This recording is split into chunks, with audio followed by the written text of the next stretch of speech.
Thanks, hon. Ano pa bang mga naiwan natin na papers? Oh, bakit? Wrong timing pa pagkawala ng mga IDs ko eh. Mabuti na lang naitabi mo tong PhilID ko. Kaso, hindi pa ako sure kung tatanggapin to sa City Hall. First time ko pa lang tong gagamitin. Baka masayang lang pagod natin. Tiwala lang, Han. Pwede yan. Halika na nga, para matapos tayo na maaga at makapag-date pa tayo. Sige, sabi mo eh.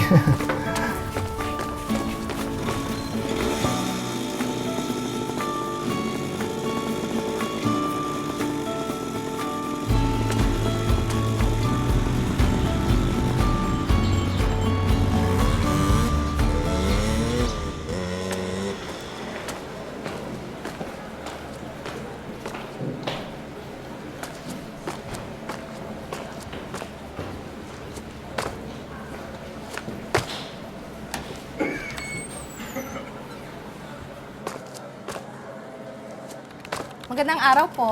Hello po. Mag-a-apply lang po sana para sa marriage license. Nakapag-accomplish na ba kayo ng application form? Ito po. Ito din po yung iba pang requirements. Pahiram na lang ng valid IDs niyo. Ito po yung teen ID ko. Han, yung Phil ID mo.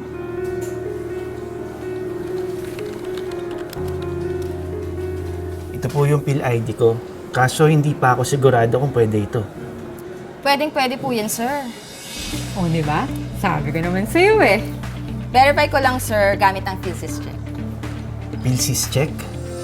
Ang PhilSys Check ay isang web-based ID authentication tool na dinisenyo ng PSA.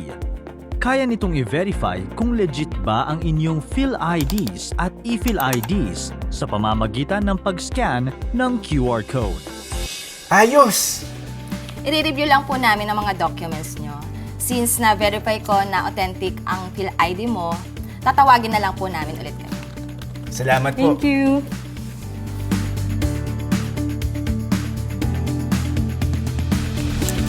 Jimenez James, ito po yung mga IDs nyo. Ito po yung receiving copy na application nyo. Ito po yung date kung kailan nyo po mapipick up yung marriage license nyo. Thank you. Thank you. You're welcome po.